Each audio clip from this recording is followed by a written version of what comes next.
Hey everyone, this is Gary Kay, and I'm with Jeff Stabner, who has regular colored hair today. You can take a look at the pictures I've included with this video cast because, Jeff, you dyed your hair green, CEO and president of AVI Systems. What the heck? Yeah, Gary. Well, good to see you again. And by the way, I did last Friday. I went all in. I went to the beauty salon, and fortunately, in Minnesota, the beauty salons are back open. It hasn't been that long for us. We're a little bit behind on the opening curve. But I dyed my hair the brightest color of green I think you could find. It was amazing, and as you're seeing pictures here, you can see that that's exactly what he did. So, Jeff, tell me, what was the point of that? I mean, obviously, you didn't just decide to dye your hair because obviously it's back the normal color. We'll talk about how you got it back to the normal color in just a second. But you did it as a motivational exercise a little bit, right?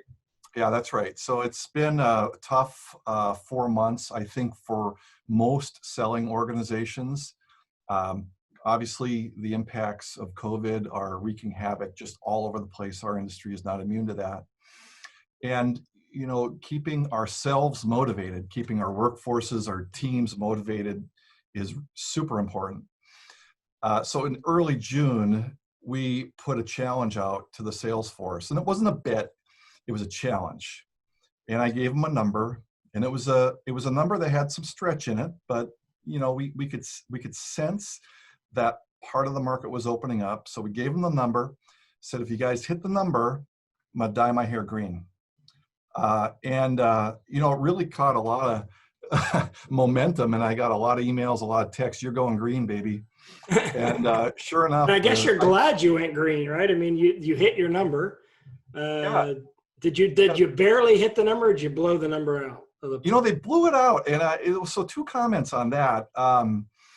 Somebody said, well, did you lose a bet? I said, well, how can you lose when your sales force delivers? I think that's the definition of winning. I would go green over and over and over. Yeah. And I had a little fun with the team last Friday. I said, who taught you all how to sandbag? I mean, they went right through the goal and actually beat it by about 20%. Well, so I'm gonna let's talk about sort of where we're at. Let's be honest here. What all this is about. Obviously, this call is all about not just your hair being dyed green, but you did it because you put a challenge out to your team. We're here in the middle of, we're unfortunately not at the end, but at the middle, it appears, of COVID-19. We are seeing some businesses come out of this sort of economic downturn. But tell me, if you can narrow it down to two or three things, what helped you be successful? Like, are all of a sudden things opening up in Minnesota? I mean, you're actually a global company now. You're not even just a national company, so it can't just be Minnesota. What's going on? What changed? What helped you have a record month? I think just like as you watch the news and you watch how COVID is moving around the country, and parts of the country are doing better, and then they're doing worse, and then they're doing better. The economy is really mirroring that. So as we look at where we're doing business, there's parts of the country that are doing better, and there's parts that are doing worse. And then they flip-flop, right? Because this thing's going through in waves to a degree. So there were really two things that happened in June besides, the customers that we have that are able to spend. What happened on top of that was large projects that finally were committed. And we've seen a lot of large capital purchases deferred. So Yeah. some of those deferrals stop because you got construction projects that are 4 to 6 months, and now people are thinking, well, I've deferred this 3 months. It's going to take me 6 more months to build. Can't defer it forever. Yeah. I'm going to be into 2021 pretty soon. Yeah. So some of that moved. And then we saw a measurable amount of CARES Act funded projects, mostly in education, some K through 12, some more higher ed. So that swift action that the federal government took, is both helping our employees who are on furloughs, because that's a whole nother story. Yeah. It's helping employees who are being laid off, and that's happening all over the place. And then it's helping organizations, education being one of those benefactors, make investments in their classrooms, which they desperately need to do to answer that huge question mark come August, September.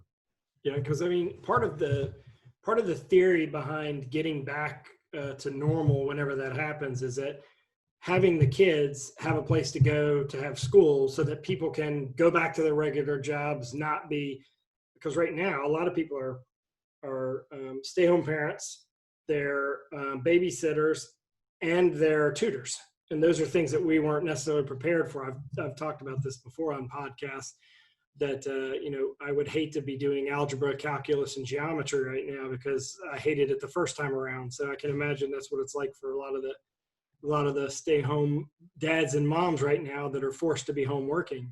So the Yeah, kids, go ahead. yeah, Gary, I have 5 children, and I have 2 third graders. I have 1 in high school, 2 in college. So I kind of got a bite of the apple, Yeah, what's going on for all of them. College kids, they made it through. The colleges adapted yeah, pretty well. They were, the online thing isn't that big of a deal. High school, tougher. Their yeah, curriculum is not really there. It's not in the right place to deliver um, online. My 3rd graders, really rough. I mean, the yeah. school just had no curriculum infrastructure to deliver online. And honestly, I don't think that's going to change in the next 45 days. So Well, there's part a of it tough is the choice. platforms. Part of the problem is the platform. The fact that if you even wanted to help your kid, you have to help them inside of the Google Classroom platform that they have, and you can't get out of it or get into it without being the student, right? And then part of it is the teacher's inability, or not inability, but they were never taught to teach this way, and they weren't prepared for this. With college, we kind of got lucky. I'm in the college arena myself, as you know. We kind of got lucky because here we had all, for the most part, most of the higher education had gone through the idea of either selecting a classroom management platform over the last decade, or at the very minimum, added video conferencing capabilities to the classroom so that teachers could teach while they're traveling and students could get classes recorded and watch them later. All we had to do is rush and put that together and then make sure everybody was safe. So we had the easiest of those 3 scenarios. The CARES Act happened really quickly. It was an interesting marriage of both sides of the aisle, regardless of where you stand on politics. It definitely seems to have helped stimulate the economy and saved a lot of opportunities out there for our industry. What's your opinion on it? It's real. I think if you put yourself in the position of the leaders at the federal level and you're trying to tackle a problem that you don't understand, that there's not a lot of history around, you think it's going to be really bad, but then people are really questioning that, and you try to put a legislative package together. Honestly, I think that our elected officials did about as good as they could do. And what they're doing has lots of pockets of really working well. And we'd be in trouble. We'd be in a lot of trouble without that legislation. Now, they've got to make some decisions about what to do next. Yeah.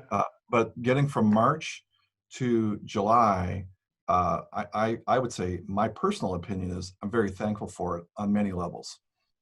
What do you think? How do you, so let's say I'm a small integrator here, and granted I'm competing with you, but at the same time I'm really not, because you're a big integrator focused on big global opportunities as well as the local opportunities. But let's say I'm a small integrator in Charlotte, North Carolina, or in Columbia, South Carolina, or in Fort Worth, Texas, and I'm trying to stay in business. Give me 3 areas you think I should focus. I mean, obviously I would think healthcare is one area that people should look, because money is obviously being pumped into all areas of healthcare, but at the same time, aren't they kind of distracted? Yeah. So, well, by the way, so if you're a smaller business, I have a lot of friends who run small businesses, and the CARES Act, by the way, had benefits for small business operators in the form of PPP loans. So AVI didn't qualify for a PPP loan. You have to be under 500 employees. So, that there's different benefits for different types of companies. But if I were a smaller integrator, and if I were AVI and I were bigger than AVI, I would, it's the old saying, they asked, who was it, Dillinger or somebody, why do you rob banks? And he said, well, that's where the money is. Yeah. So, you got to figure out where the money is. And right now I would closely track what's happening with CARES. because education got the most money the quickest, and in many cases it's money they can spend now, and they have to, because there are a lot of technology solutions to the problems that we have. And so there is opportunity for this industry in the very short window, which, by the way, we've got to make our week, month, quarter, Yeah. and we'll think about the year a little bit later. Yeah. Healthcare, it's not that they're distracted, it's that large swaths of healthcare is shut down. And so most of our healthcare accounts went dark, and they went dark as quickly as the large corporate accounts did. Now, I think that's going to loosen up. We have some that are already saying it's a little bit like schools. We're going back to work, and it's September 1st. But what we also know is that can change 7 times between now and September 1st. Yeah, and so right now CARES is clearly identified education. Where do you think the next opportunities are? Or do you think corporate's going to come back, or do you think government's going to come back before corporate if you're looking at kind of government opportunities? Because I remember 12 years ago when we had the last recession, the government had a ton of money. Churches also had a lot of money, it seemed. It's a really hard one to call, Gary. I think it's safe to say governments will be making investments in technology around crisis management. I think that's true. I think large corporations are going to do that too. And so what you'll see is more of what I call mission critical collaboration, mission critical AV. But I think everybody's waiting to see what education is going to do. I have felt for some time that is going to be what tips us one way or another. Are the schools going back? Are they not? Are they going to, kids are not? Are they going to start spending money? Are they not? So to me, it's like the next 45 days will tell us a lot. And I would say whatever we see that happens in education, so this is one of those times where education, I think, is going to lead. Then behind that will be government and, commercial business.